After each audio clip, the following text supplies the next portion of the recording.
자, 제2장 회계의 흐름 들어가도록 하겠습니다. 자, 제2장에서 드디어 회계의 분계라고 하는 것을 공부하게 되는데, 자, 분계라고 하는 것도요, 그 정확한 원리를 이해하신다면 어렵지 않게 이해하실 수 있어요. 자, 그래서 최대한 그 원리를 자세히 설명드리겠습니다. 자, 교과서 보시면요, 북이란 무엇일까? 라고 나와 있습니다. 자, 북이라고 하는 것은 장부기입의 줄임말입니다. 어떠한 거래가 있었을 때 그 거래를 장부에 기록하는 것을 장부기입이라고 하죠. 자, 이 장부기입의 네 글자를 두 글자로 줄이면 북이라고 줄일 수 있다는 거라서, 자, 북이는 결국 장부를 쓰는 것을 얘기한다라는 것이에요. 하지만 회계라고 하는 것은 단순한 장부기입이 아닙니다. 회계는 장부기입을 넘어서 그것을 통해서 다양한 이해관계자들한테 유용한 정보를 제공하는 것이 회계다. 그러한 내용 읽어보시면 되겠어요. 자, 그런데 우리 수업 목적으로는 그냥 회계는 장부를 쓰는 거다라고 이해하셔도 수업 목적으로는 아무런 상관이 없습니다. 자, 그렇게 내용 읽어보시고요. 자, 부기는 단식부기가 있고 복식부기가 있는데 당연히 우리가 하는 회계학은 복식부기를 사용합니다. 자, 우리 단식부기는 사용하지 않기 때문에 단식부기에 대해서는 공부를 하지 않습니다. 자, 그런데 단식부기의 사례가 어떤 게 있냐면 우리가 어렸을 때 썼던 용돈기입장 또는 우리 어머니들이 쓰시는 가계부 이런 것들이 단식부기의 한 사례가 됩니다. 자, 내가 뭐 용돈이 뭐 10,000원이 들어왔다. 엄마가 용돈 10,000원을 주셨다라고 하면 이렇게 용돈하고서 10,000원 쓰겠죠. 그런 다음에 내가 공책을 샀다라고 하면 공책에서 빼기 2,000원 이렇게 하면 이제 잔액이 8,000원이 남게 됩니다. 자, 이런 식으로 한 줄로 쭉 써 내려가는 것을 단식부기라고 하는데 당연히 굉장히 단순한 형태이기 때문에 이러한 단식부기로는 이해 관계자들에게 유용한 정보를 제공할 수 없다는 거 당연히 상식적으로 알고 계실 거예요. 자, 그러면 우리 회계학에서 사용하는 복식부기란 무엇이냐? 자, 복식부기는요, 어떠한 거래가 있으면 이 거래로 인해서 회사가 기업이 갖고 있는 재무 상태의 변화가 발생하게 됩니다. 자, 재무 상태의 변화라고 하는 것은 거래가 있게 되면 회사가 갖고 있는 자산, 그리고 부채, 그리고 자본, 이것들 중에 어떤 것의 변화가 발생한다는 거죠. 자, 반드시 이 세 가지가 모두 다 변하는 건 아닌데 이 중에 어떤 거 한두 가지가 변화하게 된다는 것입니다. 자, 그런데 우리 자본의 크기를 변화시키는 요인 중에는 수익과 비용이 있죠. 우리 앞에서 공부했습니다만 수익이 발생하면 결국 자본이 증가한다고 했고 비용이 발생하면 결국 자본이 감소한다고 했어요. 우리 그래서 여기다가 수익과 비용도 추가할 수 있을 겁니다. 수익과 비용도 추가할 수가 있어요. 자, 그래서 어떠한 거래, 사실 이 거래가 그냥 거래가 아니라 회계적 거래인데 일단은 그냥 거래라고 하겠습니다. 자, 어떠한 거래가 발생하게 되면 이 거래로 인해서 기업의 자산, 부채, 자본, 수익, 비용 이런 것들 중에 어느 한두 가지가 반드시 변화하게 됩니다. 자, 이러한 변화는 변화의 원인이 있을 거고 또 그 변화의 결과가 있을 거예요. 아시겠죠? 변화가 발생하는데 변화라고 하는 것은 자, 이러한 변화를 야기한 원인이 있을 거고요. 원인으로 인해서 이러한 변화가 발생하게 되고 그 변화의 결과도 존재하게 될 겁니다.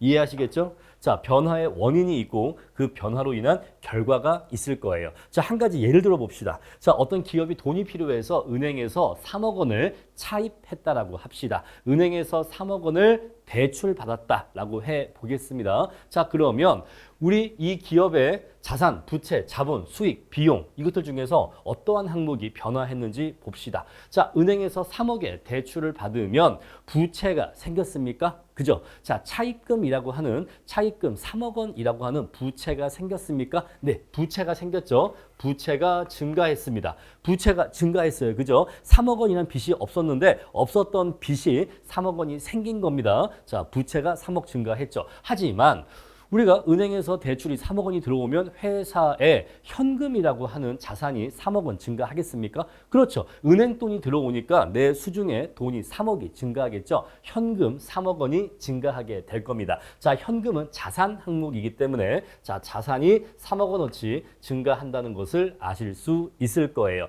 자, 그럼 우리 이 거래에서 자, 변화가 발생하는데 어떠한 변화 발생하죠? 은행에서 3억 대출 받았다라는 이러한 거래로 인해서 회사의 재무 상태에 어떠한 변화가 발생하냐면 부채가 3억 증가하고 동시에 자산도 3억이 증가하게 됩니다. 그런데 이러한 변화가 발생하게 된 원인이 뭐죠? 바로 은행으로부터 돈을 차입했기 때문에, 그죠? 은행으로부터 돈을 대출받았기 때문에 이러한 원인이 생긴 거잖아요. 그래서 부채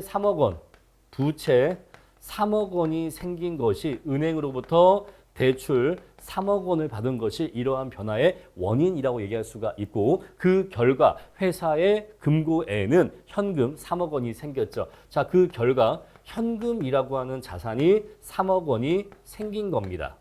이해하시겠죠? 자, 이렇게 해서 복식부기라고 하는 것은 어떠한 거래가 있으면 그 거래로 인해서 회사의 재무 상태가 변화하게 되는데 그 재무 상태를 변화하게 된 변화의 원인이 있고 변화의 결과가 있는데 그 원인과 결과를 모두 기록하는 방식을 복식부기라고 하는 거예요. 자, 우리 그래서 차변과 대변에 이 변화의 원인과 결과를 모두 기입하는 방식을 복식부기라고 합니다. 자, 보시면요. 복식부기란 회사의 재산에 영향을 미치는 모든 거래를 자, 여기서 재산이라고 표현했지만 이거 여러분들은 이렇게 이해하시면 돼요. 자산, 부채, 자본, 수익, 비용 중에 변화를 발생시키는 것이라고 이해하시면 됩니다. 자, 여기에 영향을 미치는 모든 거래를 파악해서 재산이 변화하는 원인과 그로 인한 결과를 동시에 둘 다 모두 기록하는 방법을 복식부기라고 합니다. 자, 복식부기에서는 자산, 부채, 자본의 증감이나 자산, 부채, 자본의 증감 이것들이 증가하거나 감소하거나 또는 수익, 비용의 발생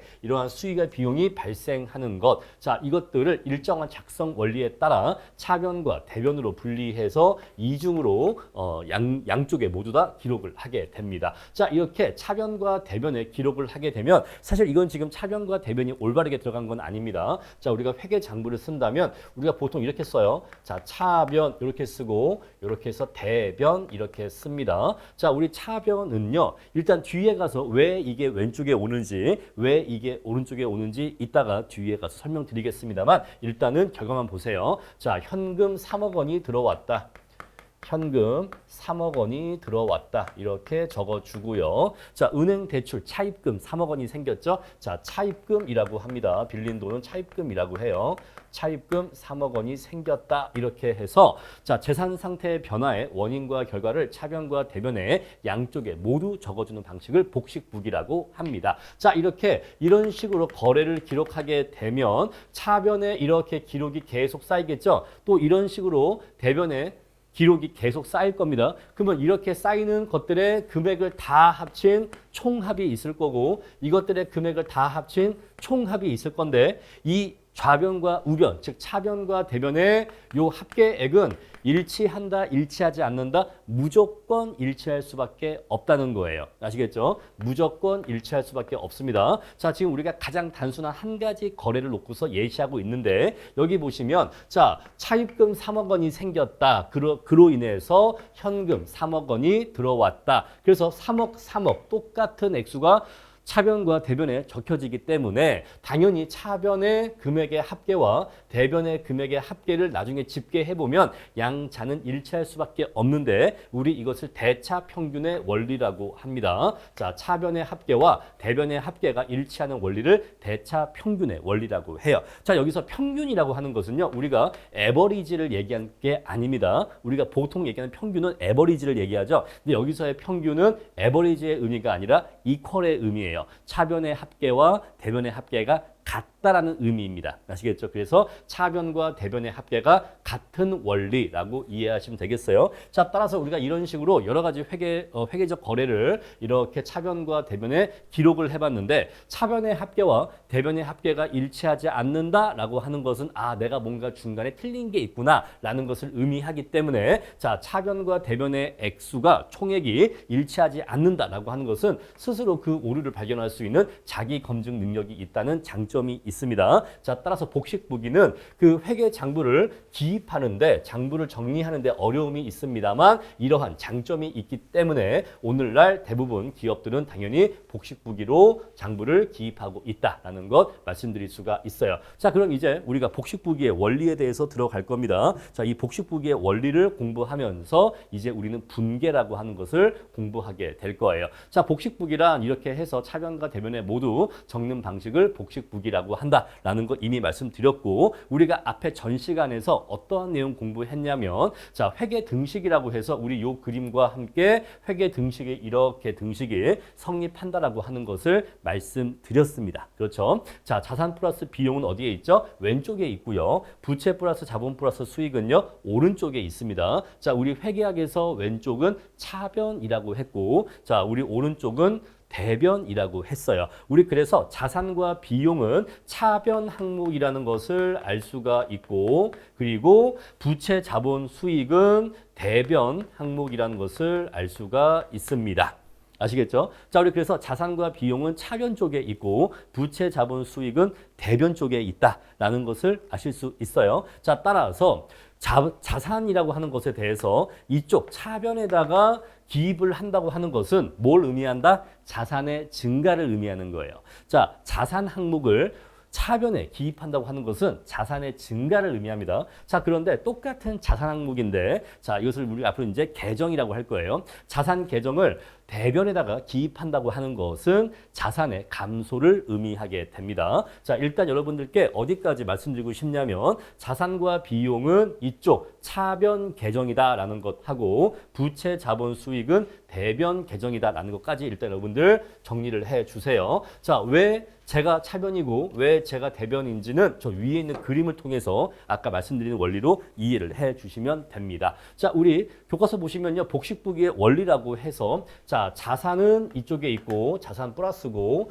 자, 부채하고 자본은 이쪽에 각각 플러스가 존재한다는 거 알고 보실 수 있을 거예요. 자, 그런데 자산은 이쪽에다가 쓰면은 자산의 플러스를 의미하는데 똑같은 자산을 이쪽에 쓰면요. 자산의 마이너스를 의미하게 됩니다. 근데 반대로 부채하고 자본은요. 자, 대변에다가 쓰면은 부채와 자본의 플러스를 의미하는데 자, 반대로 부채와 자본은 차변에 쓰면 반대로 마이너스를 의미한다고 해요. 자, 이렇게 한번 말씀드려 볼게요. 자, 복식부기의 원리를 이해하실 때에는요. 양팔저울을 떠올리시면 됩니다. 양팔저울. 자, 우리 어렸을 때 과학 시간에 이렇게 양팔저울 보신 적 있을 거예요.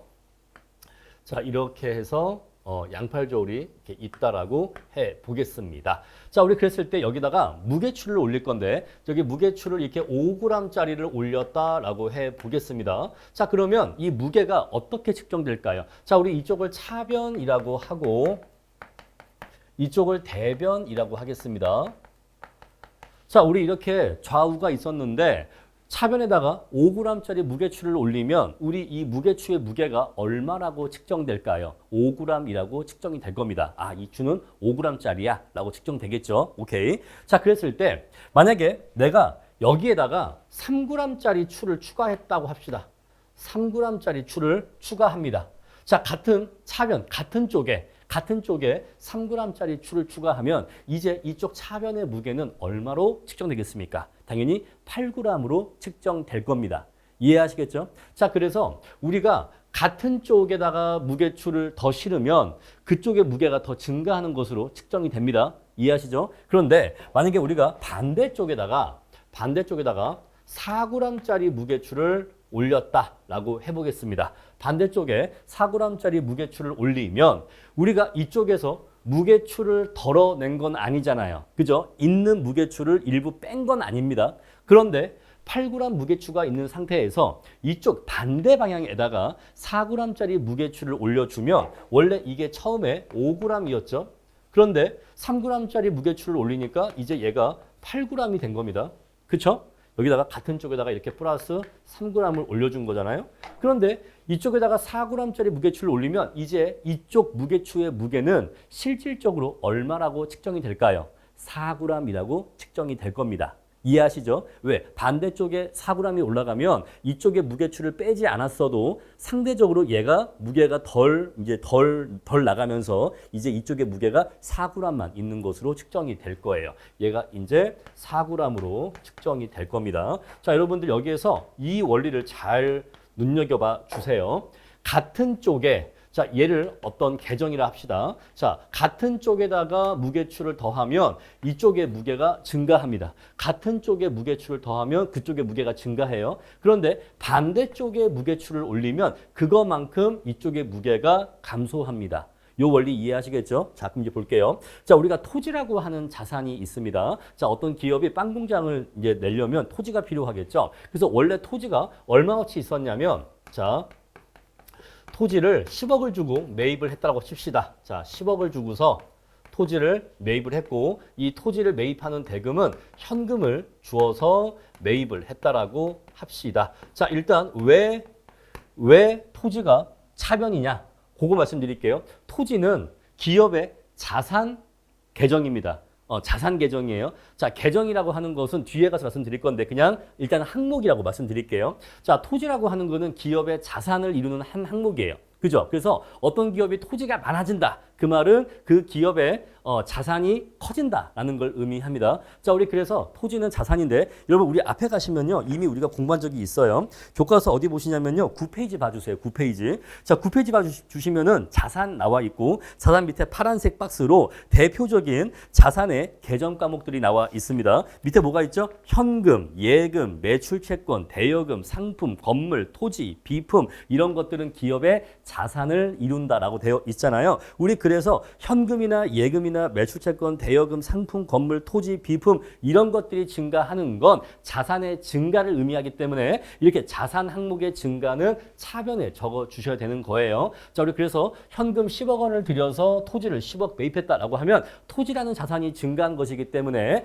토지라는 자산의 증가를 의미하려면 자산은 차변이니까 차변 쪽에다 적어주셔야 돼요. 차변 쪽에다가 적어주셔야 됩니다. 그리고 현금도 자산이에요. 그죠? 현금도 자산인데 자, 우리가 토지를 매입하면서 현금이 나갔죠. 현금이 나갔습니다. 자, 그러면 현금이라는 자산이 감소했습니까? 감소한 거죠. 그죠? 자, 현금이라는 자산은 10억 원어치 감소하면서 대신 토지라는 자산이 10억 원 증가한 겁니다. 지금 자산의 증가와 자산의 감소가 동시에 발생한 거예요. 자, 그래서 자, 토지라는 자산이 증가한 거는 차변에 적어줍니다. 그죠? 왜? 자산 계정은 차변 쪽에 적을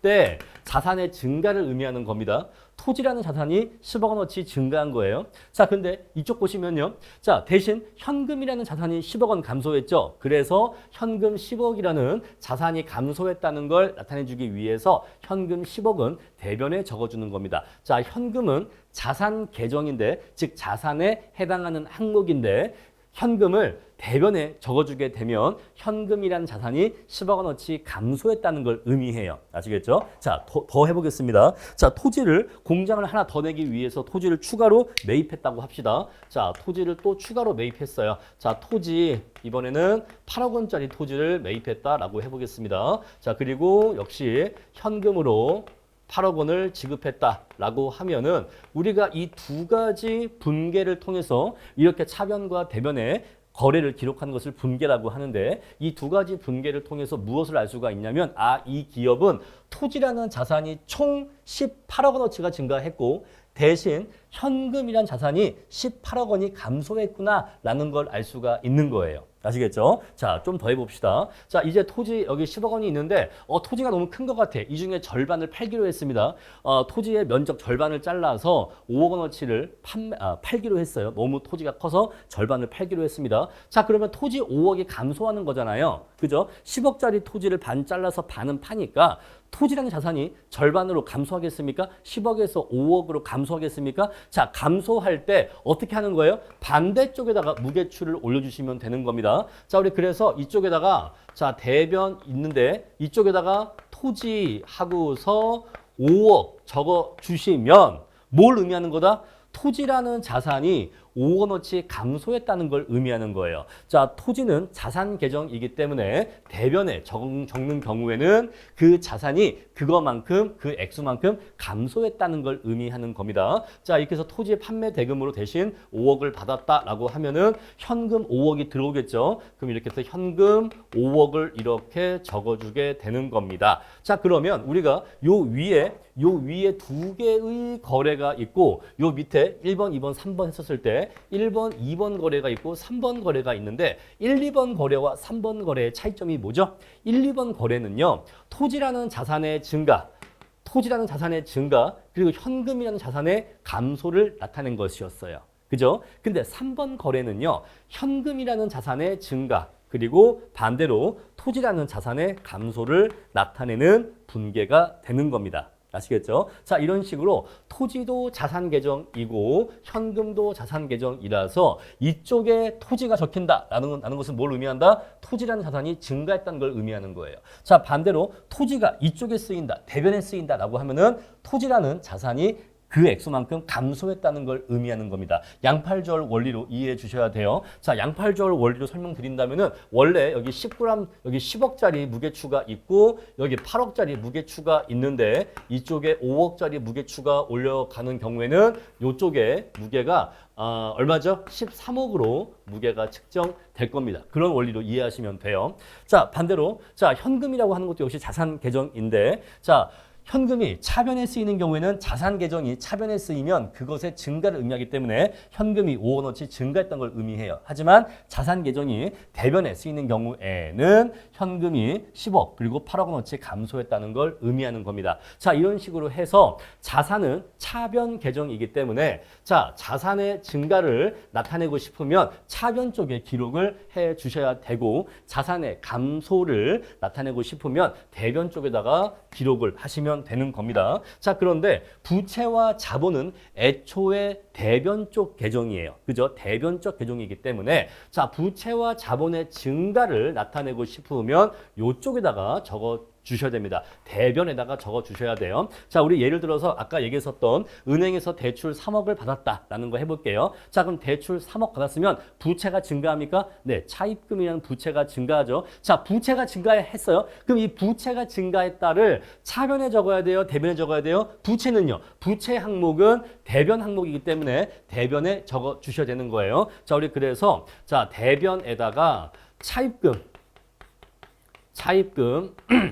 3억 원을 적어주시면 아, 차입금 3억이 증가했구나 라는 걸 의미하고 자, 그 대신 뭐가 들어왔죠? 현금이 들어왔잖아요. 자, 현금 3억 원이 들어왔다 이렇게 적어주시면 아, 은행 대출 3억 원 빚이 3억 원 증가했지만 대신 현금이란 자산도 3억이 증가했네 라고 이렇게 거래를 나타낼 수 있는 겁니다. 자, 이렇게 해서 차입금을 이쪽에 적으면 차입금은 부채 계정이기 때문에 자, 부채 계정 어떤 게 있었죠? 교과 넘겨보시면 자, 10페이지에 부채 계정 매입 채무 차입금 선수금 미지급금 이런 거 나와 있죠. 바로 이런 것들이 대표적인 부채 계정입니다. 자, 이런 것들이 증가하는 경우, 즉 매입 채무가 증가했다, 차입금이 증가했다, 선수금이 증가했다, 미지급금이 증가했다 이런 식으로 이런 것들의 증가로 인해서 부채가 증가하는 경우에는 그것들을 이쪽 대변에 적어주시면 된다 이 얘기예요. 아시겠죠? 대변에다가 자, 매입 채무 얼마, 미지급금 얼마, 선수금 얼마,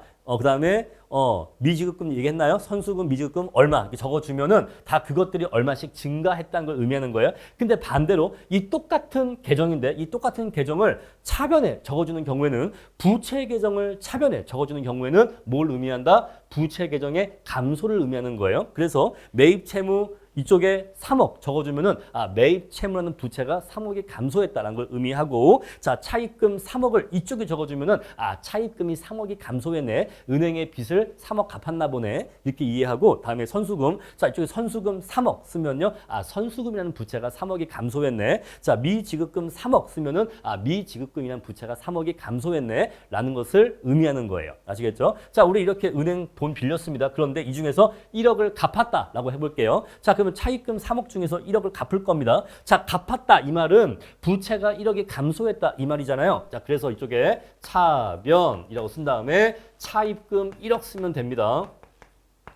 차입금 1억 쓰면은 자, 원래 이쪽에 차입금 3억 있었는데 이쪽에 차입금 1억 쓰면 이제 차입금 얼마가 남은 거죠? 2억이 남은 거예요. 자, 이쪽에 쓴 차입금 3억은 차입금이라는 부채가 3억 증가했다는 걸 의미하지만 이쪽에 쓴 차입금 1억은 차입금이라는 부채가 1억이 감소했다는 걸 의미하는 거예요. 요거 표 보시면 아시겠죠? 자, 그리고 대신 뭐가 나갔죠? 은행비 갚기 위해서 현금이 나갔겠죠. 현금은 자산 계정이라고 했죠. 따라서 현금이 나가서 기업이 갖고 있는 현금이 1억이 줄었잖아요. 즉 자산의 감소기 때문에 현금은 이쪽에 대변에 쓰는 겁니다. 자, 이렇게 써주면은 아, 현금 1억을 지출하면서 은행 대출 차입금 1억 원을 갚았구나 라는 것을 이렇게 표현할 수가 있는 거예요. 아시겠죠? 자, 이렇게 되는 겁니다. 또 어떤 게 있냐면 우리 한번 비용을 보죠. 자, 비용은 어느 쪽에 있었죠? 비용은 차변 쪽에 있었죠. 자, 우리가 종업원에게 급여를 지급한다라고 해볼게요. 자, 김대리가 있는데 김대리 월급이 300만 원이야. 자, 김대리한테 급여 300을 지급하면 급여라고 하는 것은 비용이에요? 네, 비용 계정이죠. 자, 급여는 비용 계정입니다. 자, 우리 그래서 비용이 발생한 거잖아요. 김대리의 급여 300이 발생한 거잖아요. 그러니까 비용의 발생이니까 이쪽에다가 적어 주셔야 됩니다. 비용의 발생은 차변에 적어 주셔야 돼요. 급여 한 다음에 300만 원 적어 주시고 현금이 나갔겠죠? 그럼 여기다 이렇게 현금 300만 원 적어 주시면 뭘 의미한다? 자, 급여라고 하는 비용 300이 발생했고 그래서 현금 300이 나갔다. 그래서 현금이란 자산이 300이 감소했다라고 하는 것을 의미하고 있는 거예요. 자, 이렇게 해서 복식부기의 원리를 이용해서 분계를 한다고 하는 거는요. 여러분들이 이 표의 내용만 이해하시고 기억하시면 이제 앞으로 분계하실 수 있는 겁니다. 자, 핵심은 그거예요. 자산의 증가는 차변에, 그리고 비용의 증가는 차변에, 자산과 비용의 증가는 차변에. 쟤네들은 차변 계정이니까. 자, 그리고 부채하고 자본의 증가는 대변에. 왜? 부채하고 자본은 대변 계정이니까. 아시겠죠? 자, 그래서 요 두 개의 증가는 대변에 적어주시고 자산과 비용의 증가는 차변에 적어주시면 돼요. 자, 그리고 자산과 비용의 감소는 대변에 적어주시면 되는 겁니다. 자, 그래서 자산의 증가는 차변에 적어주시고 부채와 자본의 증가는 대변에 적어주시면 되는데 만약에 자산의 감소를 나타내고 싶으면 자, 반대쪽에 적어주시면 돼요. 자산을 이쪽에 적어주시면 자산이 그만큼 감소했다는 걸 의미하고 부채와 자본을 이쪽에 차변에 적어주시면 부채와 자본이 그만큼 감소했다는 걸 의미하게 됩니다. 아시겠죠? 자, 이렇게 해서 복식부기의 원리와 분계의 원리를 다 말씀드린 거예요. 그럼 이제 남은 건 뭐냐면 이제 남은 거는 이하에 나와 있는 여러 가지 거래들을 어떻게 차변과 대변에 분계하는지를 연습을 통해서 여러 번 반복해 보시면은 분계라고 하는 것에 익숙해지실 겁니다. 자, 제가 OT 시간에 분계에 대한 강의를 많이 생략할 거라고 했는데 자, 회계 원리는 우리가 회계의 기초를 처음 공부한 단계니까 회계 원리까지는 분계를 자세히 얘기할 겁니다. 아시겠죠? 회계 원리까지는 분계에 대해서 조금 설명을 꽤 충분히 할 거예요. 하지만 이제 우리가 기본 강의 들어가서는 분계를 별로 강조하지 않을 겁니다. 아시겠죠? 분계는 주어진 분계를 보고 이 분계가 무엇을 의미한다 정도만 언급하고 넘어갈 거예요. 그 말씀 드리겠습니다. 자, 우리 그래서 분계를 중점적으로 강의하지는 않을 거지만 하지만 회계를 공부하면서 분계를 아주 모를 수는 없어. 그래서 우리가 지금 회계 원리에서 기초적인 수준의 분계에 대해서는 공부를 할 것이다라는 것이에요. 자, 넘겨보시면요. 자, 우리 자산 계정 뭔지 봤고 부채 계정 뭔지 봤습니다. 자, 자본 계정은 아직 공부하지 않았는데 그건 뒤에 가서 공부할 것이고요. 넘겨보시면 13페이지에서 자, 수익 계정 나와 있죠. 매출액, 임대료, 이자 수익. 자, 이러한 수익이 발생하면 어디에 쓴다? 매출액이 발생하거나 임대료 수익이 발생하거나 이자 수익이 발생한 경우에는 수익은 이쪽 대변 항목이니까 이쪽에 대변에 적어주시면 되고 자, 그리고 비용 항목은요. 매출 원가, 급여, 광고, 선전비, 임차료, 감가상각비, 이자 비용 등이 있죠. 이런 비용들이 발생하면 비용은 차변 항목이니까 차변 쪽에 적어주시면 되는 겁니다. 아시겠죠? 자, 우리 그 좌우 헷갈리지 마시고 모든 이야기는 회계 등식에서 시작을 하기 때문에 회계 등식만 떠올리시면 이 표도 어렵지 않게 이해하실 수 있을 겁니다. 자, 그럼 다시 앞으로 돌아오도록 하죠. 교과서 25페이지 내용입니다. 자, 지금 현재 교과서 25페이지까지 말씀드렸고 이제 이어서 26페이지 나가도록 할게요. 자, 이어서 보겠습니다. 회계 순환 과정입니다. 자, 거래의 정의에서 나와 있는데 방금 우리가 앞에서 차변과 대변의 어떠한 거래를 분계하면서 복식부기로 기입하는 것에 대해서 기본적인 원리를 살펴봤습니다. 자, 그런데 모든 거래를 그렇게 복식부기 원리로 기록할 수 있는 것은 아니에요. 자, 이렇게 회계 장부에 기록을 할 수 있으려면 즉 분계를 통해서 기록을 할 수 있으려면 회계적 거래에 해당되어야 합니다. 자, 우리 회계적 거래라고 하는 것은요. 우리가 일상생활에서 사용하는 거래라는 용어의 의미와 상이합니다. 우리가 일상에서 얘기하는 거래라는 단어의 의미와 회계학에서 얘기하는 거래라는 단어의 용어가 상이해요. 자, 우리 그래서 앞으로 회계적 거래가 무엇인지에 대해서 공부를 할 것입니다. 자, 우리 기업의 재산 상태의 변화를 일으키는 경제적 사건을 회계 용어로서 거래라고 합니다. 따라서 어떠한 일이 있었는데 이벤트가 있었는데 그 이벤트가 기업의 재산 상태의 변화를 일으키지 못한다면 우리는 그것을 거래로 보지 않습니다. 자, 재산 상태의 변화라고 하는 것은 아까 말씀드렸죠. 자산, 부채, 자본, 수익, 비용 이것들의 변화를 발생시키는 것을 재산 상태의 변화라고 한다라고 했습니다. 자, 그래서 자산, 부채, 자본, 수익, 비용 중에 그 어떤 것도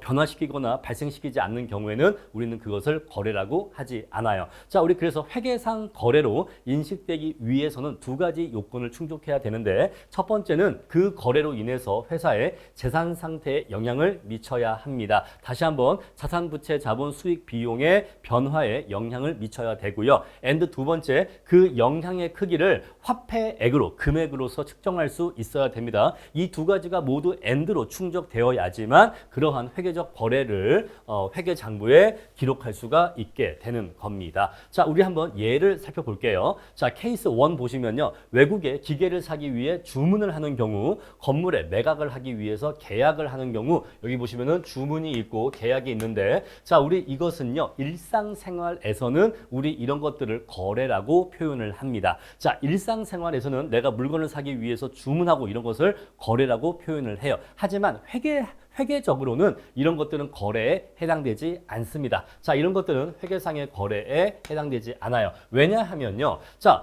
기계를 사기 위해 주문했다. 그리고 건물을 매각하기 위해서 계약을 했다. 라고 했었을 때, 자, 이러한 단순한 주문이나 계약만으로는 단순한 주문이나 계약만으로는 기업의 자산, 부채, 자본, 수익, 비용 중에 어떤 것도 변화가 발생하지 않기 때문에 그렇습니다. 자, 물건을 사기 위해 주문했습니다. 자, 주문했어. 그렇다고 해서 뭐 돈이 왔다 갔다 했습니까? 물건이 왔다 갔다 했습니까?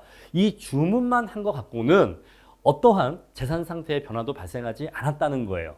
그죠? 뭔가 돈이 왔다 갔다 하거나 물건이 왔다 갔다 해야 되는데 돈이 왔다 갔다 한 것도 없고 물건이 왔다 갔다 한 것도 없이 그냥 주문했다, 단순히 계약했다라고 하는 거는 회계학에서는 거래로 보지 않아요. 따라서 이러한 이벤트가 있었을 때 이러한 이벤트는 회계 장부에 기록이 된다 안 된다? 기록되지 않습니다. 아시겠죠? 기록되지 않습니다. 자, 보시면요. 주문이나 계약 자체 행위만으로는 현금이 오간 것이 아니며 주문이나 계약만으로는 물건이 소유권이 바뀌는 것도 아니기 때문에 재산에 아무런 변화도 가져오지 못하기 때문이다. 즉 주문이나 계약으로 인해서 물건이 자기 소유가 되거나 소유권이 이전되거나 현금이 나가거나 들어오거나 이런 식으로 재산의 변화가 발생해야 되는데 그런 것이 없기 때문에 단순한 주문이나 계약 체결 요거 여러분 기억하세요. 단순한 주문이나 계약 체결은 그 자체는 회계상 거래가 아니다라는 것입니다. 자, 케이스 2를 볼게요. 외국에 기계를 사기 위해 주문하면서 계약금을 지급했어. 그러면 돈이 갔죠. 돈이 갔잖아요. 돈이 갔고 상대방은 돈을 받았죠. 그러니까 이거는 거래가 맞아. 그죠? 돈이 갔고 누구는 돈을 줬고 누구는 돈을 받았으니까 돈이 왔다 갔다 하거나 물건이 왔다 갔다 했잖아요. 그러니까 이거는 거래가 맞습니다. 오케이, 거래가 맞고 두 번째, 건물을 매각하기 위해서 계약을 하면서 계약금을 받은 경우 역시 계약금이 왔다 갔다 했죠. 역시 이것도 거래가 맞아요. 오케이. 자, 이래서 이 케이스 2는 단순하게 주문이나 계약만 체결한 게 아니라 단순한 주문과 계약을 체결한 것만이 아니라 이것과 수반해서 돈이 왔다 갔다 했기 때문에 우리는 이것을 거래로 봅니다. 이것은 회계상 거래가 맞아요. 다음에 케이스 3번인데 건물이 불에 탄 경우입니다. 만약에 건물이 10억짜리 건물이 있었어. 10억짜리 건물이 있었는데 불에 타서 이제 이 건물이 없어지면서 건물의 가치가 0원이 됐습니다. 우리 이러한 경우를 일상생활에서는 거래라고 부르지 않습니다만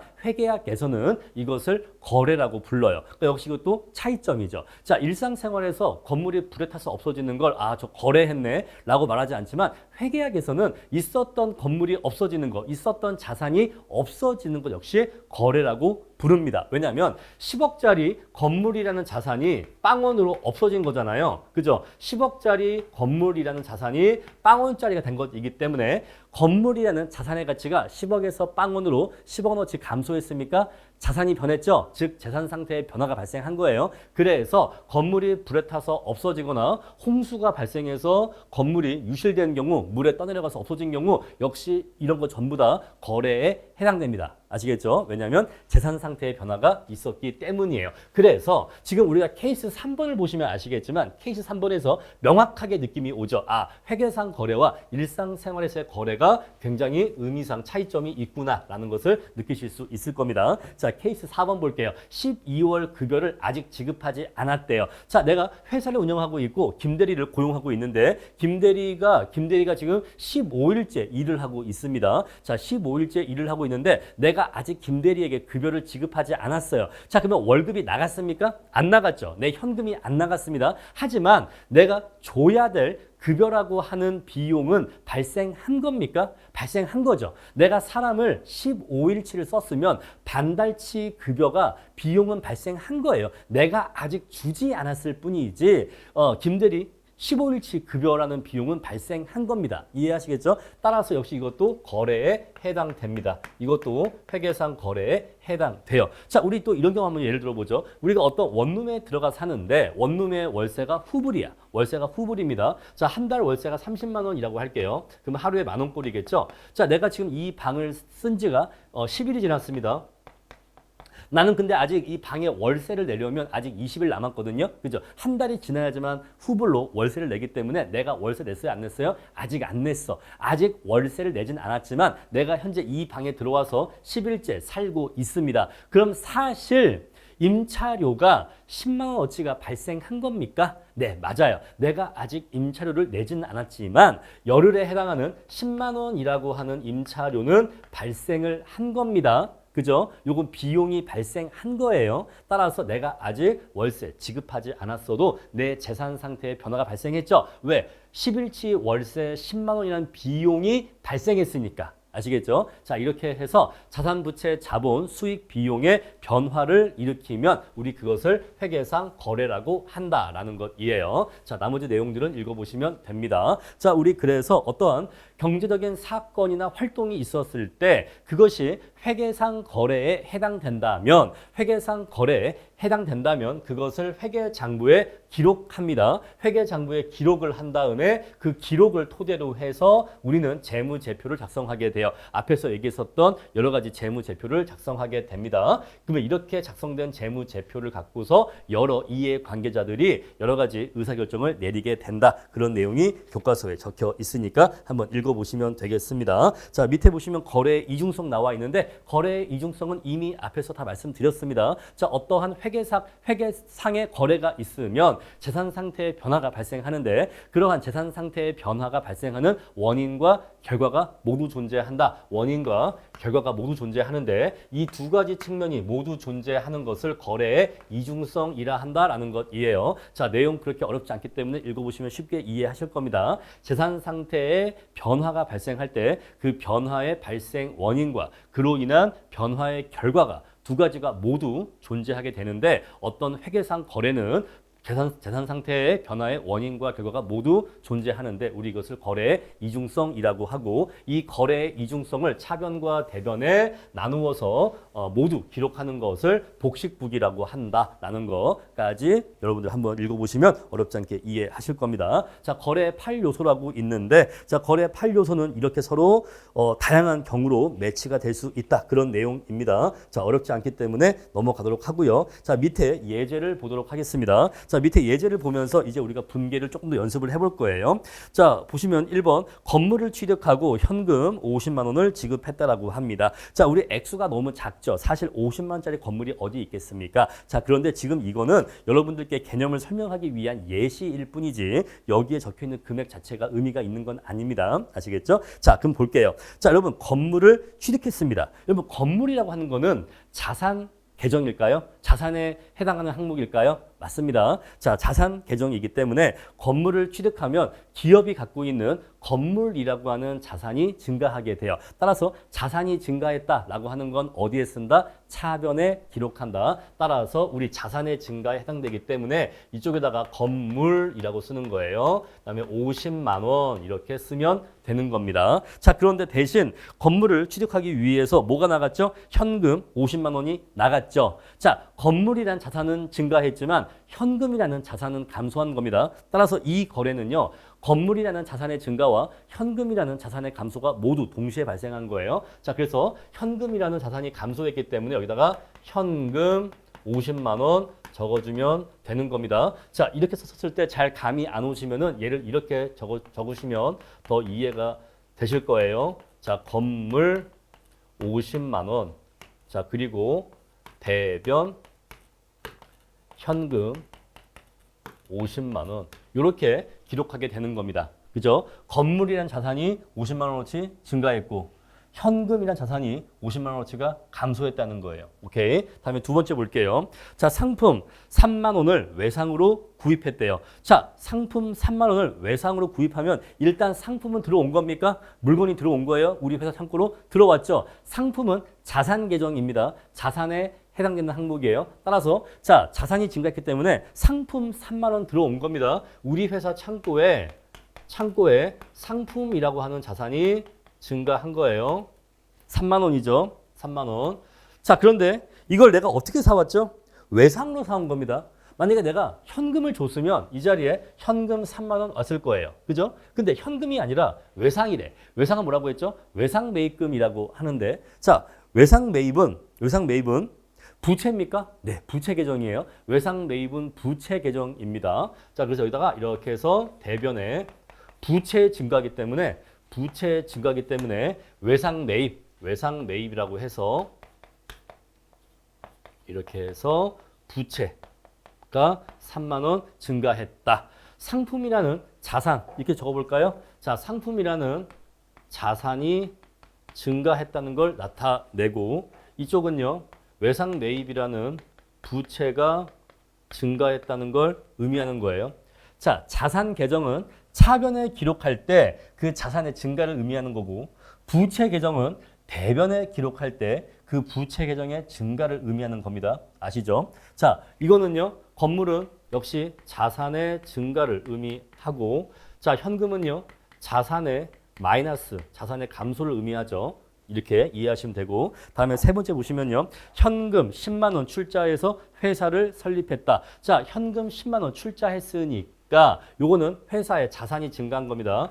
현금이라는 자산이 증가한 거예요. 어렵지 않을 겁니다. 자, 그리고 이렇게 출자한 돈을 자본금이라고 합니다. 자, 일단은 액면 발행했다라고 치고 일단 자본금이라고 할게요. 자, 그래서 대변에 자본금이라고 하겠습니다. 자본금 10만 원 쓰면요. 자, 요건 뭘 의미하죠? 요거는 현금이라는 자산이 증가했다는 걸 의미하고 자, 자본은 파란색으로 이거는 자본이 10만 원어치 증가했다는 걸 의미합니다. 자, 우리 부채와 자본은 대변 쪽이기 때문에 부채와 자본이 증가했다고 하는 것은 대변에 기록을 해 주셔야 됩니다. 이해하시겠죠?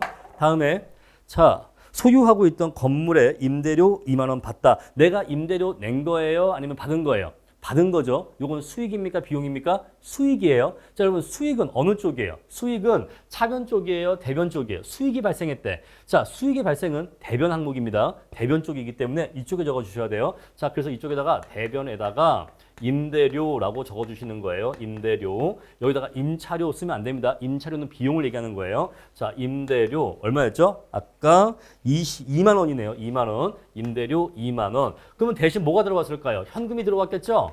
그래서 현금 2만 원. 현금 2만 원 적어주시면 됩니다. 자, 그럼 얘는 뭘 의미하죠? 얘는 자산의 증가를 의미해요. 얘는 자산의 증가를 의미하고 요건 뭘 의미하죠? 요거는 그냥 한술 쓸게요. 요거는 수익.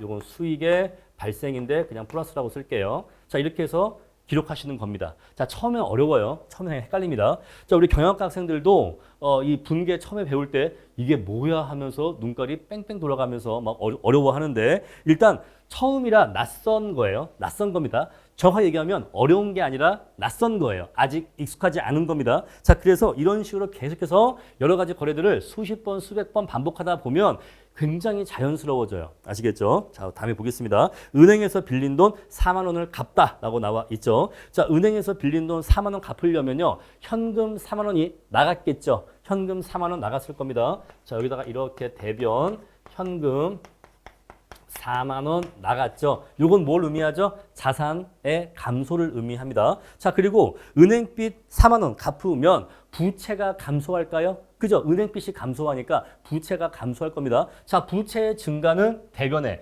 부채의 감소는 차변에. 그렇죠? 자, 그래서 이쪽에다가 차변에다가 차입금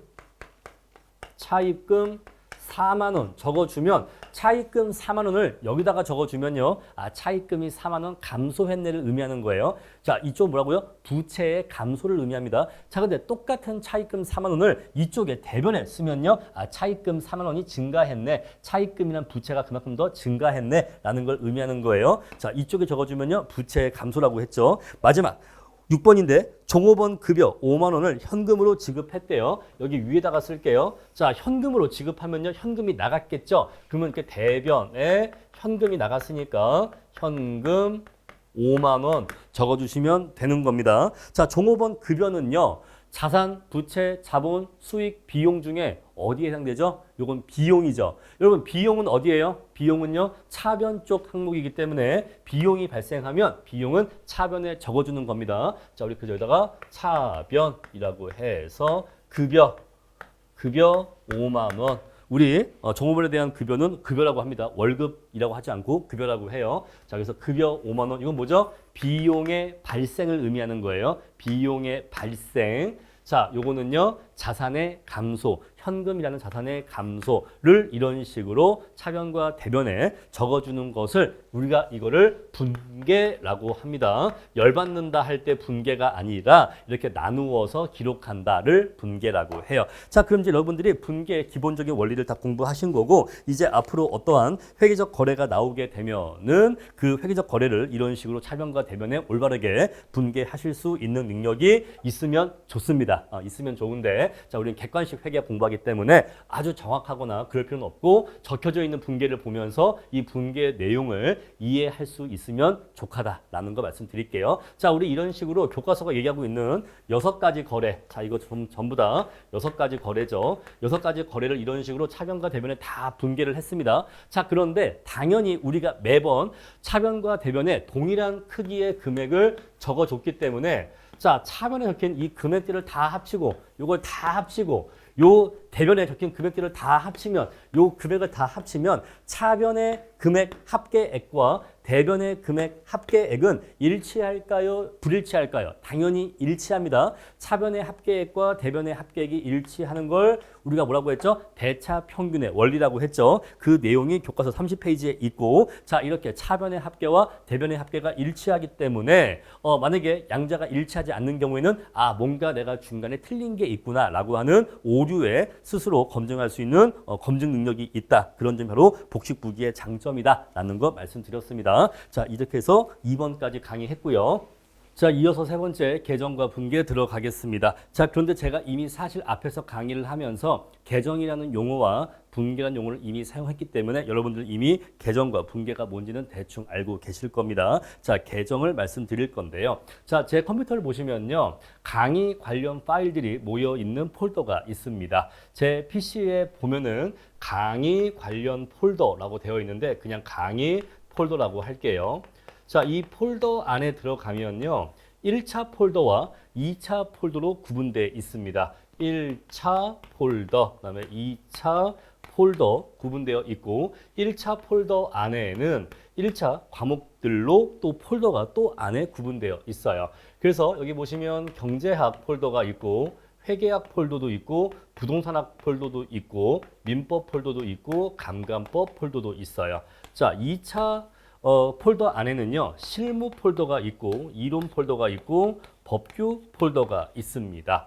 자, 우리 그래서 만약에 실무 폴더 안에 들어가면요. 또 굉장히 많은 폴더가 안에 있는데 첫 번째 폴더가 예를 들어서 기본 강의 폴더가 있다라고 하고 두 번째가 기출문제 폴더가 있는데 이 기출문제 폴더는요. 우리 감정평가 실무 역대 기출문제들 그 파일을 모아놓은 폴더입니다. 자, 그래서 이렇게 기출문제 폴더가 있고 또 문제집 폴더가 이렇게 있어요. 자, 제가 강의에서 사용하는 문제집 관련 원고들이 들어가 있는 폴더죠. 자, 물론 이 기출문제 안에 들어가면 또 이 안에도 세부적인 폴더로 나누어져 있습니다. 그래서 어떤 폴더가 34회 폴더, 33회 폴더, 32회 폴더 이런 식으로 여러 개의 폴더들이 이 안에 또 존재하고 있어요. 자, 이렇게 제가 이 컴퓨터 폴더 얘기를 왜 말씀드리냐면 바로 이 폴더를 여러분들이 계정이라고 생각하시면 돼요. 폴더를 계정으로 생각하시면 됩니다. 자, 우리가 컴퓨터 안에 하드 안에 파일이 몇 개가 있을까요? 뭐 한 몇천 개가 있겠죠? 엄청 많겠죠? 자, 파일이 몇천 개가 있는데 그 몇천 개의 파일을 그냥 한 번에 그냥 하나의 폴더 안에 다 담아 놓으면은 우리가 뭐 몸 파일이 뭐가 있는지 없는지 찾기가 굉장히 어렵겠죠. 사실상 불가능하겠죠. 그래서 이 파일들을, 이 수많은 파일들을 좀 비슷한 것들끼리 묶어서 폴더별로 설정을 해서 같은 폴더에 담아놓는 거잖아요. 우리 그래서 자, 경제학과 관련된 파일들은 경제학 폴더 안에 넣어 놓는 거고 회계학과 관련된 폴더들은 회계학 안에 넣어 놓는 겁니다. 그렇죠? 자, 그리고 경제학 안에서도 경제학 기본 강의 또는 기본서와 관련된 파일들은 뭐 기본서 또는 기본 강의 폴더에 모아 놓는 거고 또 경제학 기출 문제들을 모아 놓은 파일들은 기출 문제라는 폴더 안에 또 이렇게 모아 놓는 거잖아요. 이런 식으로 수많은 하위 폴더들을 설정을 해서 각 폴더들마다 관련 파일들을 이렇게 담아 놓으면 우리 컴퓨터 안에 있는 수천 수만 개의 수많은 파일들을 일목요연하게 정리할 수가 있고 지금 내 컴퓨터 안에 어떠한 파일들이 있고 그러한 현황을 쉽게 파악할 수가 있고 내가 찾고 싶은 파일이 있었을 때 더 쉽게 찾을 수가 있겠죠.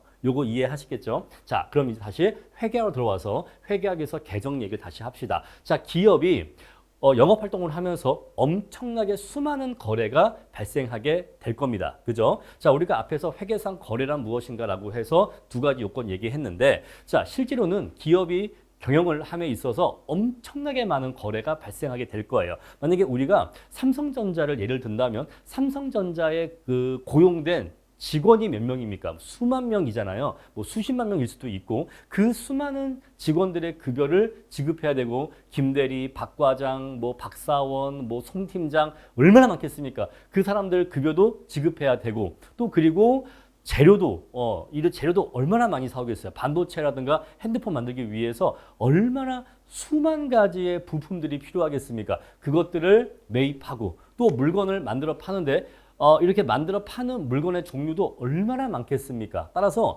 엄청난 진짜 우리가 상상도 할 수 없을 정도로 굉장히 복잡하고 많은 거래가 발생할 건데 그 수많은 거래들을 그냥 하나의 폴더 안에 담아 놓으면 대체 삼성전자가 뭐 경영을 지금 잘하고 있는지 장사가 잘 되고 있는지 없는지 파악이 될까요? 안 될까요? 파악이 안 되겠죠. 자, 그래서 자, 기업체에서 발생하는 기업체에서 일어나는 수많은 거래들을 일목요연하게 정리를 할 필요가 있는데 그 정리를 할 때 마치 우리 컴퓨터에서의 폴더의 개념처럼 정리를 하는 겁니다. 자, 그래서 박 과장, 김대리, 김사원, 뭐 송 팀장 이런 사람들 급여를 다 모아서 급여라는 폴더로 모으면 어떨까요?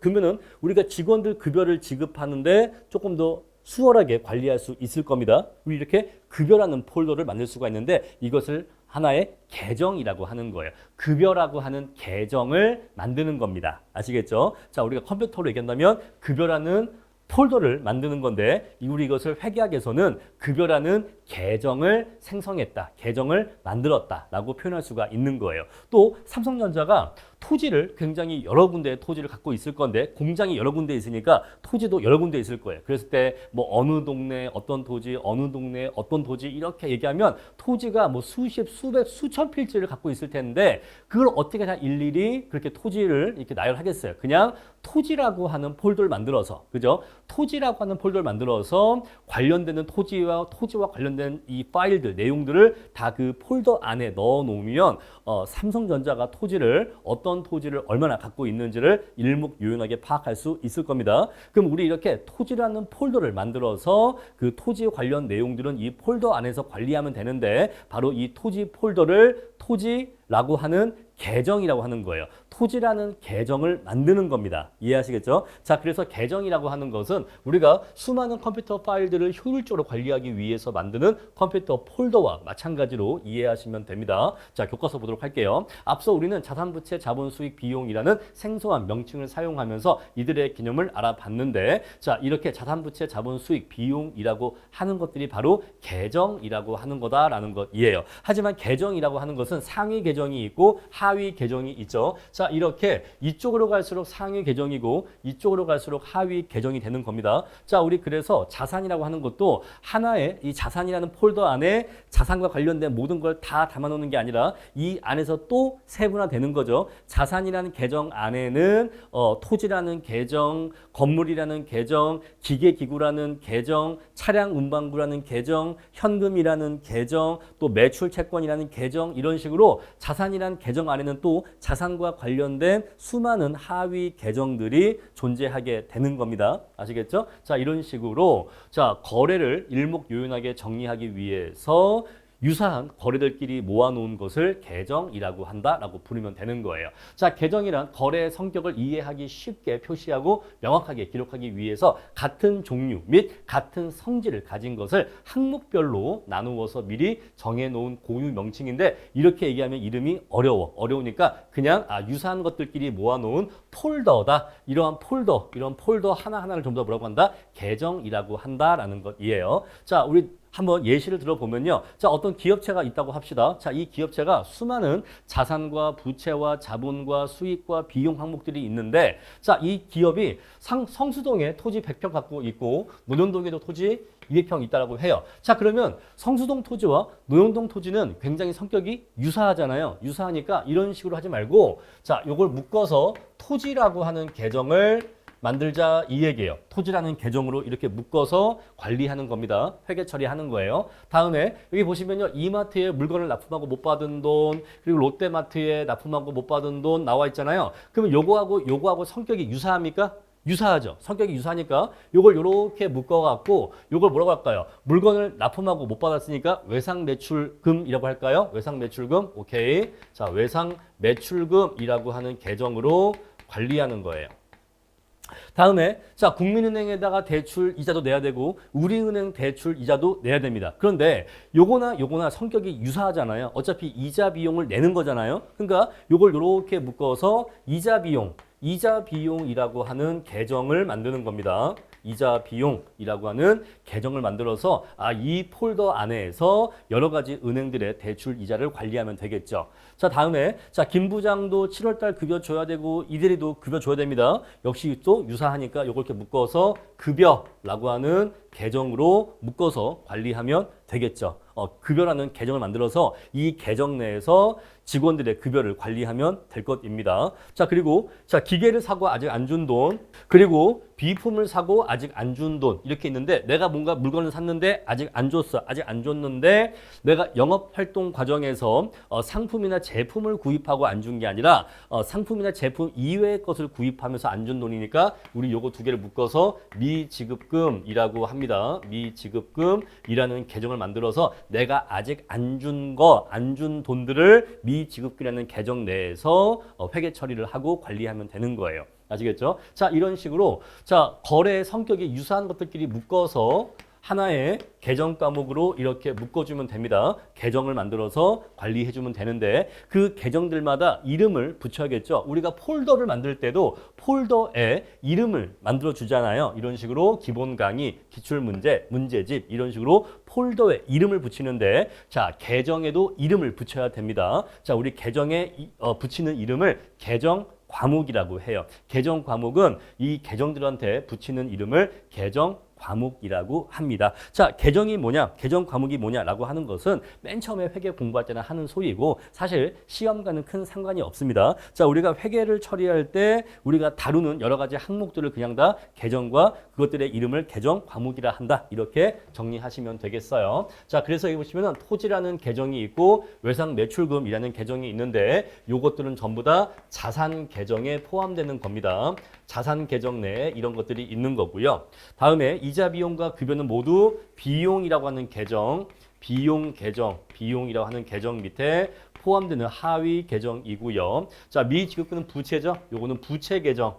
부채라고 하는 그 계정 밑에 있는 하위 계정으로 이해하시면 돼요. 자, 그래서 계정은 컴퓨터 하드의 폴더를 떠올리시면 된다라는 것이고 그냥 공부하시다 보면은 자연스럽게 계정이라는 단어 그리고 계정 과목이라는 단어가 자연스럽게 여러분들께 스며들 겁니다. 워낙 앞으로 많이 사용할 거예요. 자, 계정이라는 단어를 가장 쉽게 대체할 수 있는 단어는 항목이라는 단어로 대체하시면 일반적으로 좀 이해하기가 쉽습니다. 자, 계정 기입의 규칙인데 여기 보시면은 아까 다 했던 얘기예요. 자, 자산 계정은 자, 차변에 쓰는 것이 원칙이기 때문에 자산의 증가를 나타낼 때에는 차변에 쓴다. 만약에 자산 계정을 대변에 쓰는 경우에는 그것은 자산의 감소를 의미한다라고 아까 말씀드렸고, 자, 우리 부채 계정과 자본 계정은 이것들은 대변 쪽에 기록되는 항목이기 때문에 계정이기 때문에 부채와 자본의 증가를 나타내고 싶으면은 대변에 적어줘야 되고 만약에 부채와 자본을 차변에 적는 경우에는 이것들의 감소를 의미한다라고 말씀드렸어요. 자, 수익은 대변 쪽에 적어준다고 했고 비용은 차변 쪽에 적어준다라고 했습니다. 자, 이미 다 말씀드린 내용이니까 새로운 내용도 없고 어려운 내용도 없습니다. 교과서 31페이지 보시면요. 자, 자산, 부채, 자본, 수익, 비용이라는 계정이 있고 이 계정 안에 이 상위 계정 안에 하위 계정들이 있는데 그 하위 계정 뭐가 있죠? 자산은 현금, 매출채권, 대여금, 상품 이러한 자산 계정을 이루는 여러 가지 계정들이 있는 겁니다. 또 부채는요. 부채 밑에 매입채무, 선수금, 차입금 이런 것들이 하위 계정으로 있는 거고 자, 자본은 자본금, 이익잉여금, 자본잉여금 이러한 하위 계정들이 또 존재하고요. 수익은요. 매출액, 이자 수익, 임대료 이러한 하위 계정들이 존재하고 비용은 이자 비용, 급여, 보험료, 임차료 이러한 하위 계정들이 존재한다. 그런 내용이 교과서에 적혀 있는 겁니다. 자, 읽어보시면 어렵지 않게 이해하실 거예요. 자, 앞으로 계속 진도 나가시다 보면은 자연스럽게 여러분들 몸에 익으실 겁니다. 다음에 분계 볼게요. 자, 분계는 이미 아까 다 말씀드렸기 때문에 분계에 대해서는 더 설명드릴 내용이 없습니다. 넘어가도록 할게요. 자, 우리 분계의 사례라고 해서 분계를 한번 사례로 해보자 라고 나와 있는데 이것도 사실 이미 다 말씀드린 겁니다. 자, 우리 교과서에 있는 내용 한번 같이 분계하면서 한 번 더 분계에 대해서 공부를 해볼게요. 자, 거래 사례, 거래 1번 보시면요. 12월 1일 날 현금 10,000원을 출자해서 회사를 설립했다라고 되어 있잖아요. 그럼 요거 한번 분계해 보겠습니다. 자, 현금 10만 원 출자했으니까 회사에 현금이란 자산이 증가했습니까? 증가했죠. 여러분, 분계를 하실 때 아주 분계를 쉽게 할 수 있는 팁 하나 말씀드릴게요. 자, 뭐 특별한 팁은 아니고 당연한 건데 회계를 처음 공부하실 때는 이 팁이 도움이 될 겁니다. 만약에 거래에서 현금이 언급되는 경우에는 그 현금부터 먼저 분계를 하세요. 아시겠죠? 현금이 나갔다. 현금이 들어왔다라고 하면 그 현금부터 일단 적으시라고요. 그러면 나머지 항목은 반대쪽에만 적어주시면 되는 겁니다. 자, 지금 얘는요. 현금 10만 원이 기업으로 들어온 거예요? 나간 거예요? 현금이 들어온 겁니다. 현금 10만 원 들어온 거예요. 따라서 이거는 차변이에요. 차변에다가 적어주셔야 됩니다. 현금이 들어온 것이기 때문에 현금 10만 원이 들어왔다. 이렇게 적어주시면 돼요. 자, 그런 다음에 이제 대변에다가 적어줘야겠죠. 자, 그럼 이제 차변 쪽에 현금이라는 자산의 증가 10만 원 적었기 때문에 다른 항목은 당연히 대변에 적어주시면 되는 거예요. 자, 뭘까요? 이거 자본금이에요. 자본금입니다. 자, 주주가 출자한 돈을 우리가 자본금이라고 해요. 자, 자본금이 10만 원 증가한 겁니다. 자, 근데 자본이라고 하는 것은 대변 쪽에 적어주기 때문에 당연히 자본금의 증가, 즉 자본의 증가는 대변에 쓰는 게 맞아요. 그렇죠? 요거 알고 계실 겁니다. 자, 여러분들 이해를 돕기 위해서 이거 적어볼까요? 이때다가 자산의 증가, 그리고 자본금은 자본의 증가를 의미하는 거예요. 자, 다음에 두 번째를 볼게요. 자, 거래 2번인데 12월 2일 날 컴퓨터를 7만 원에 구입했다. 자, 우리 거래마다 날짜가 있죠. 원래는 이 앞에 날짜를 적어주는 게 원칙이에요. 12월 1일 이렇게 날짜를 적어주는 게 원칙입니다. 자, 12월 2일 날에는요. 컴퓨터를 7만 원에 구입했대요. 그러면 뭐가 생긴 거죠? 컴퓨터라는 자산이 생긴 거죠. 그죠? 컴퓨터라는 자산이 생긴 겁니다. 자, 이거를 비품이라고 적어도 됩니다. 비품이라고 적어도 되고 유형 자산이라고 적어도 됩니다. 자, 차변에다가 교과서와 마찬가지로 유형 자산이라고 적을게요. 자, 유형 자산 7만 원이 들어온 거죠. 자, 컴퓨터란 자산이 증가한 겁니다. 대신 현금은 나갔잖아요. 현금은 나갔으니까 이쪽에다가 현금 7만 원 적으면 되겠죠. 아까 말씀드린 팁에 의하면 현금부터 적어야 되는데 다음부터는 현금부터 쓰겠습니다. 현금이 있으면. 다음에 거래 3번 12월 5일 날 프로그램 용역을 제공하고 용역 제공 대가 2만 원을 다음 달에 받기로 했다라고 합니다. 자, 용역을 제공했는데 그 대금은 다음에 받기로 했대요. 자, 그러면 일단 수익이 발생한 겁니까? 네, 수익 발생한 겁니다. 돈을 번 거죠. 돈을 번 겁니다. 우리 돈을 번 거를 매출이라고 해요. 매출. 요거 12월 5일이죠. 자, 12월 5일 날 차변이 있고 대변이 있는데 지금 돈을 벌었으니까 돈을 번 건 수익의 발생이죠. 수익은요, 여러분 차변했습니까? 대변했습니까? 수익의 발생은 대변했습니다. 그래서 여기다가 매출이라고 쓰는 거예요. 매출. 얼마였죠? 2만 원이었나요? 2만 원. 오케이. 자, 매출 2만 원 적어주는데 이것의 의미가 뭐다? 이것의 의미는 수익의 발생을 의미한다 이 얘기예요. 그렇죠? 자, 그런데 내가 이거를 현금으로 바로 받았으면 이 자리에 현금 2만 원 쓰면 됩니다. 그런데 현금이 들어온 게 아니라 대신 뭐가 들어갔죠? 다음에 줄게 라고 하는 매출 채권이 들어온 거예요. 그래서 여기 이 자리에 매출 채권 2만 원 적어주시면 되는 거예요. 남한테 2만 원 받을 권리가 생긴 거죠. 역시 이것도 자산이기 때문에 이거는 자산의 증가의 의미를 갖게 됩니다. 다음에 12월 며칠인가요? 거래 4번 15일이네요. 자, 12월 15일 거래 산대 현금 15,000원을 빌려주었다. 자, 현금이 나갔죠. 현금이 나갔습니다. 자, 그러니까 여기다가 대변에 현금이라는 자산이 감소했기 때문에 이 자리에 현금 15,000원이 오는 거예요. 자, 그런데 내가 남한테 돈을 빌려주면 나는 상대방한테 15,000원을 나중에 다시 달라고 말할 수 있는 권리가 생기죠. 우리 이것을요, 대여금이라고 합니다. 대여금. 남한테 빌려준 돈을 대여금이라고 해요. 그래서 현금은 나갔지만 대여금이라고 하는 자산이 증가한 겁니다. 대여금은 자산 계정이에요. 자, 대여금은 자산 계정이기 때문에 대여금의 증가는 차변에 적어주셔야 됩니다. 대여금 15,000원 이렇게 적으시면 되는 거예요. 자, 이렇게 해서 거래 4번까지 기록을 했습니다. 더 있네요. 넘어가 보시면 거래 5번이 있습니다.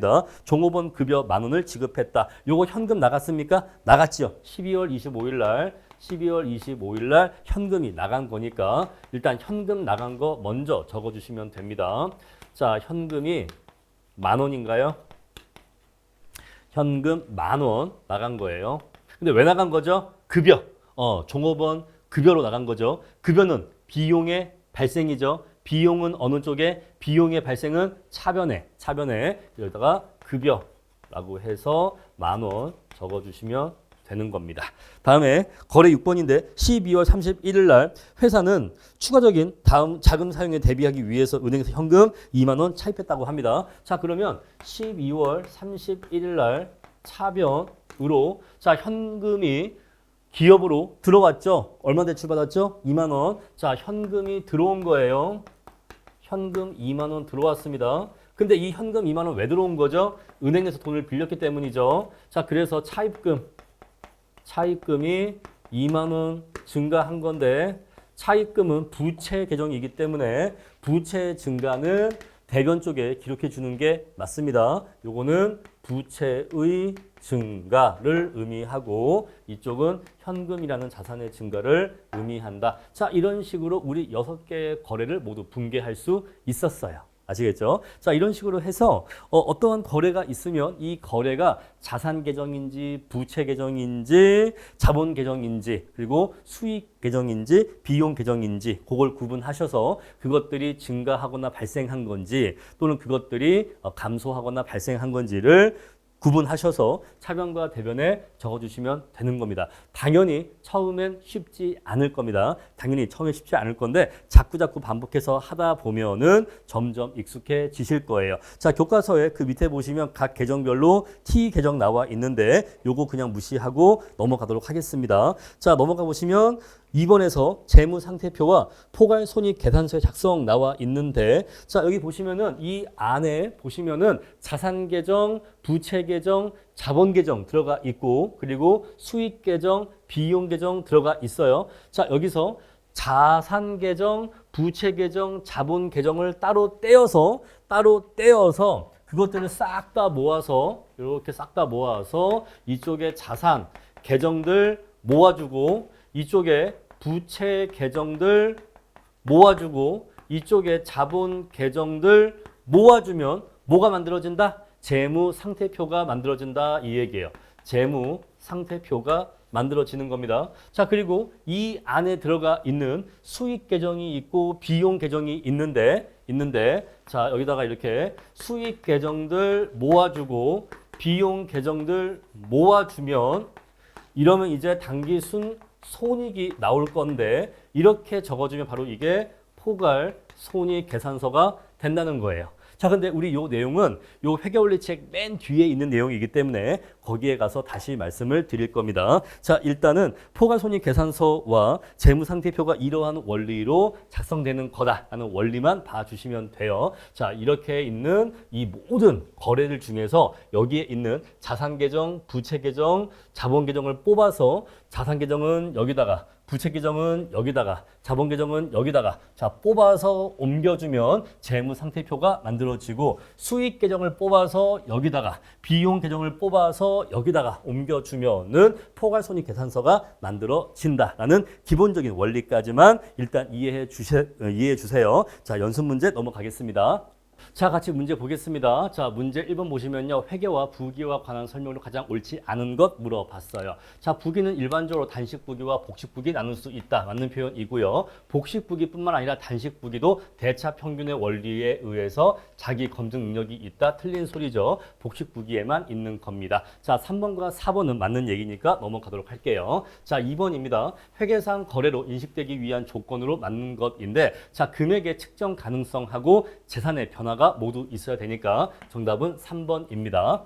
다음 3번입니다. 자, 다음 중 회계상의 거래에 해당하지 않는 것을 고르라고 했습니다. 자, 종업원의 급여를 말일까지 지급하지 않았다. 자, 급여 발생한 거죠. 급여가 발생했기 때문에 비용은 발생한 겁니다. 요거는 비용이 발생한 것이기 때문에 지급만 하지 않은 것이지 비용은 발생한 것이기 때문에 거래 맞고요. 보관 중이던 상품이 수혜로 파손되었다. 상품의 가치가 얼마 있었는데 0으로 내려간 것이니까 역시 상품의 가치에 변동이 있었기 때문에 역시 거래가 맞습니다. 자, 상품을 판매하고 아직 대금 받지 못하였다. 요거는 외상 매출금이라고 하는 자산이 발생한 것이니까 요거는 역시 거래가 맞습니다. 자, 사용하던 기계가 낡아서 새 기계 주문했다. 단순한 주문이라든가 단순한 계약 체결은 회계상 거래가 아니다라고 말씀을 드렸어요. 다음 4번입니다. 다음은 거래 파일 요소인데 올바르게 표현되지 않은 것인데 자, 우리 자산의 증가는 차변에, 자산의 감소는 대변에 맞습니다. 자, 부채의 증가는 대변에, 부채의 감소는 차변에 맞습니다. 자, 자본의 감소는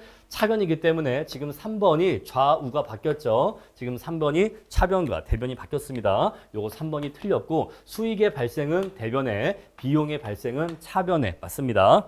다음 5번입니다. 자, 가와 나에 들어갈 재무제표의 종류를 바르게 나타낸 것은 일정 시점에서의 재무 상태는 재무 상태표, 일정 기간 동안의 경영 성과는 포괄손익 계산서니까 정답은 3번입니다. 다음 6번입니다. 다음 중 자산 계정이 아닌 것을 고르시오. 현금, 대여금, 소모품인데 매입 채무는 부채 계정이기 때문에 정답은 4번이겠죠. 나머지는 다 자산 계정입니다. 다음 7번입니다. 다음 계정들의 성격에 대해서 알맞게 제시되지 않은 것 물어보고 있습니다. 자, 급여 계정은 요거는 비용 계정이기 때문에 비용의 증가는 차변에 기록하는 게 맞습니다. 자, 건물 계정은 자산 계정이기 때문에 자, 자산의 감소는 대변에 기록하는 게 맞습니다. 자, 매입 채무 계정, 매입 채무는 부채 계정이죠. 요거는 부채 계정이기 때문에 부채의 증가는 대변에 기록하는 게 맞기 때문에 3번 틀렸고요. 매출 채권 계정 역시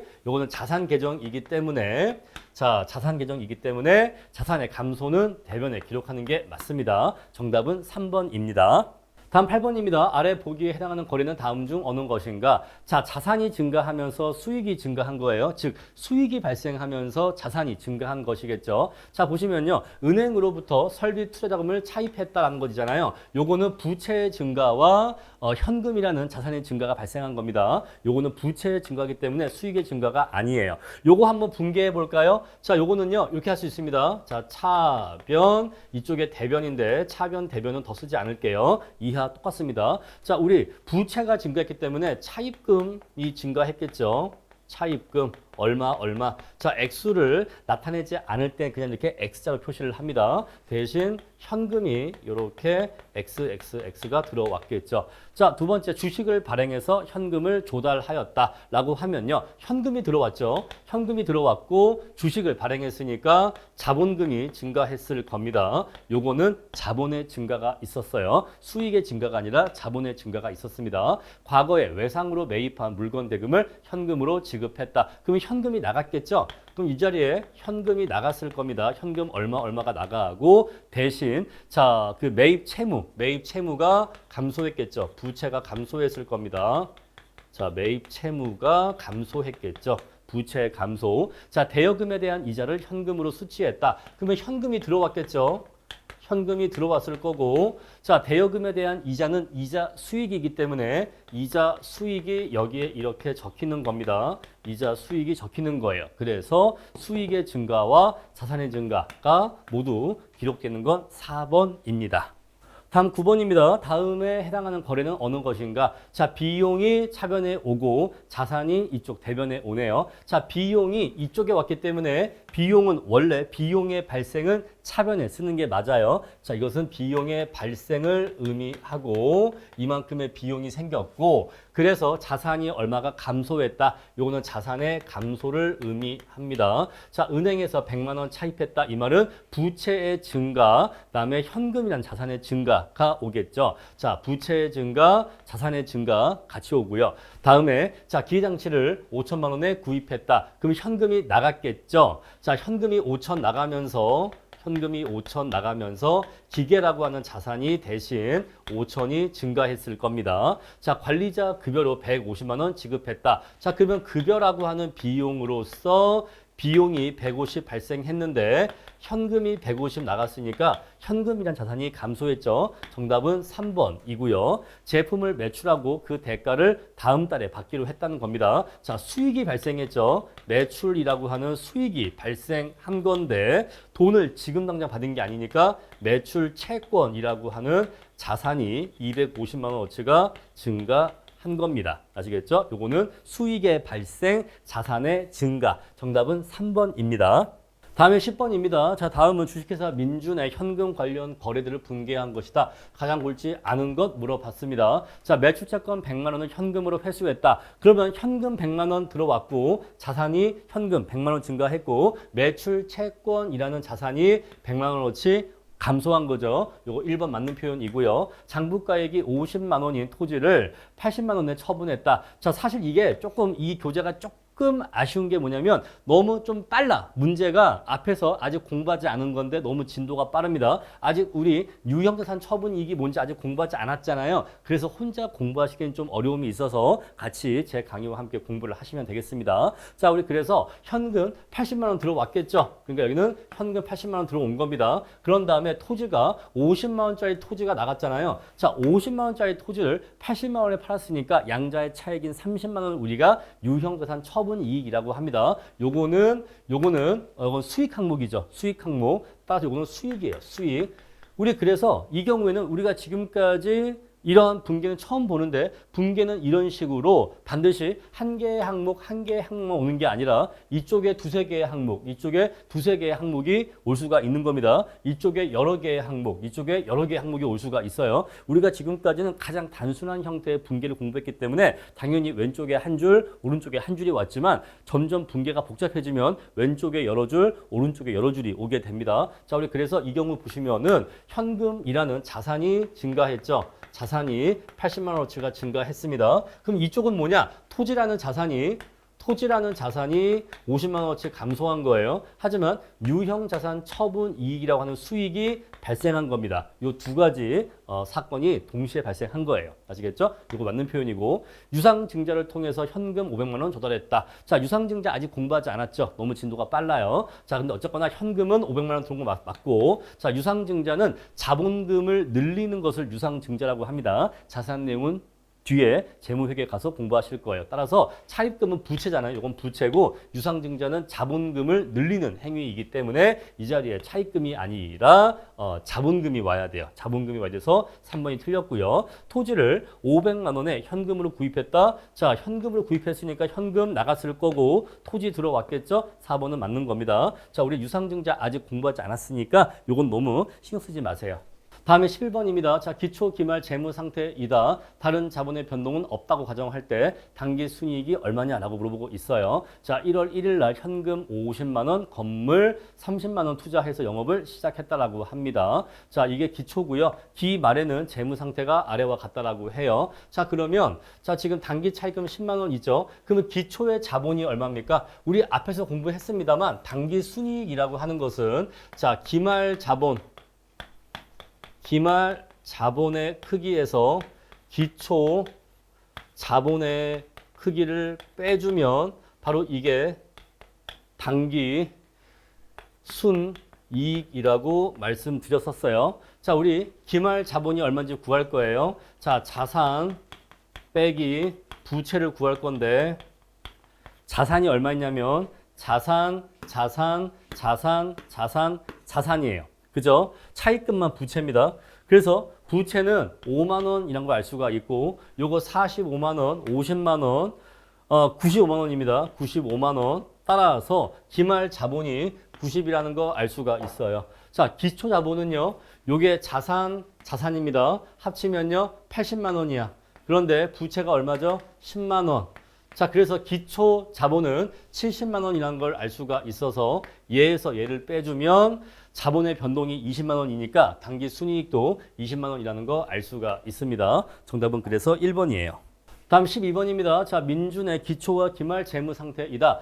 자, 추가적인 자본 출자와 자본 거래가 없다고 할 때, 자, 민준의 이익은 얼마냐? 방금 했던 얘기랑 같은 얘기입니다. 자, 이익이라고 하는 것은 당기 순이익 얘기하는 거죠. 자, 기말 자본을 구하고 요거 빼기 기초 자본을 빼주면 되는데 자, 기말 자본의 크기를 먼저 구해 볼까요? 자, 요걸 구하려면요. 자산의 크기에서 부채의 크기를 빼줘야 되는데 자산은요. 요거 자산이에요. 그죠? 이게 자산이고 다음에 부채는요. 매입 채무와 차입금 요 둘이 부채입니다. 요거 합쳐주면 350이죠. 350인데 부채가 90이니까 빼주면 얘가 260이 나와요. 이해하시죠? 다음에 기초를 볼게요. 자, 우리 자산은요. 요거 다 합치면 자산 330이죠. 부채는 요거 두 개입니다. 120이에요. 빼주면요. 330에서 120을 빼주면 210이에요. 그쵸? 빼주면요. 50이에요. 정답은 그래서 4번입니다. 다음에 13번입니다. 다음 설명에 해당하는 것은 무엇인가? 재무제표의 본문에 표시되지 않는 사항으로서 재무제표를 이해하는 데 필요한 추가 정보거든요. 우리 이것은 주석이라고 해요. 정답은 3번입니다. 다음에 14번. 하나의 거래에서 동시에 나타날 수 없는 것은? 하고 물어보고 있어요. 자, 자산의 감소와 자본의 증가. 자, 자산이 감소하려면 이쪽이 차변이고 이쪽이 대변인데, 자, 어떠한 거래가 차변에만 기록되거나 대변에만 기록되면 안 돼요. 항상 모든 거래는 차변과 대변에 양쪽에 모두 기입돼야 되거든요. 그런데 자산의 감소는 이쪽이에요. 그죠? 그런데 자본의 증가 또한 이쪽입니다. 자, 모든 거래가 다 대변에만 기록되죠. 이건 불가능해. 정답은 그래서 1번입니다. 정답은 1번이에요. 자, 2번 볼게요. 비용의 발생과 자산의 감소. 자, 비용의 발생은 이쪽에 기록됩니다. 자산의 감소는 이쪽에 기록됩니다. 왼쪽, 오른쪽 다 채워지니까 가능하죠. 다음에 3번. 자산의 감소는 이쪽입니다.